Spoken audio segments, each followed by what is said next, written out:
Big ബോസിലെ lesbian കപ്പിൾസിനോട് നമ്മുടെ കുട്ടികളുടെ നിലപാട് എന്താണെന്നുള്ളത് ഈ കുട്ടികൾ പറയുന്നുണ്ട്. എനിക്ക് ഭയങ്കര സങ്കടം തോന്നുന്നതാണ്. അവരെയൊക്കെ ഒരു സാധാരണ കപ്പിൾസായിട്ടാണ് അത്രേ കാണുന്നത്. ഇത് തന്നെയല്ലേ ബിഗ് ബോസ് ഇവരെ ഇൻസ്പയർ ചെയ്തത്? ശരിക്കും ആദില നൂർ അവിടെ LGBT റെപ്രസെന്റ് ചെയ്ത രണ്ട് വന്ന വ്യക്തികളാണ്. അവരവിടെ ലെസ്ബിയൻ കപ്പിൾസ് ആണ്. അപ്പോൾ അവരവിടെ LGBTQ കമ്മ്യൂണിറ്റി ഉള്ളവർ എന്ന് പറഞ്ഞിട്ട് അവരൊരു നോർമൽ കപ്പിൾസ് ആയിട്ട് അവിടെ കണ്ടാൽ മതി. പലരും ഈ LGBTQ ഉള്ളവരെ അക്സെപ്റ്റ് ചെയ്യുന്നില്ല. പേഴ്സണലി ഞാൻ എന്നെ കുറിച്ച് പറയുകയാണെങ്കിൽ ഞാൻ LGBTQ അക്സെപ്റ്റ് ചെയ്യുന്ന ആളാണ്. ഇവര് ഇൻസ്പയർ ആവാണ് ബാക്കിയുള്ള കണ്ടു കഴിഞ്ഞാൽ ഒരാള് ലെസ്ബിയൻ അല്ലെങ്കിൽ ക്വീർ കമ്മ്യൂണിറ്റിയുടെ ഭാഗമാവാൻ പറ്റും? അങ്ങനെ ഒരിക്കലും ഇല്ല. കാരണം നമ്മൾ ഓരോ ഓപ്പോസിറ്റ് സെക്സിനോട് നമുക്ക് അട്രാക്ഷൻ തോന്നുന്നില്ല. സെയിം സെക്സിനോടാണ് അട്രാക്ഷൻ തോന്നുന്നതെന്നുള്ള ഹോർമോൺസ് ഉള്ള ആളുകൾക്ക് മാത്രമേ ലെസ്ബിയൻസ് ആവാൻ പറ്റൂ.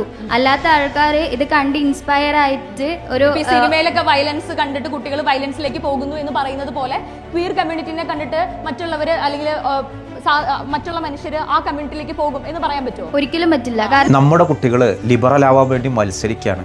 ഒരു വിവരം കെട്ട ഏഷ്യാനെറ്റിൻ്റെ കുറേ അവതാരകരും അതിന് ഓശാന പാടുന്ന കുറേ കുട്ടികളും. മക്കളെ, നിങ്ങളെങ്കിലും ഒരല്പം നിങ്ങൾ പഠിക്കുന്ന അറിവിനപ്പുറത്തുള്ള ഒരു തിരിച്ചറിവ് നിങ്ങൾ ഉണ്ടാകുന്നുള്ളതാണ് പ്രതീക്ഷിച്ചത്. പക്ഷേ നിരാശയാണ് ഫലം. ഈ ഒരു വീഡിയോ കണ്ട് നിങ്ങൾക്ക് എന്താ തോന്നുന്നത്? ഈ കുട്ടികൾ പറയുന്നതൊക്കെ ശരിയാണോ?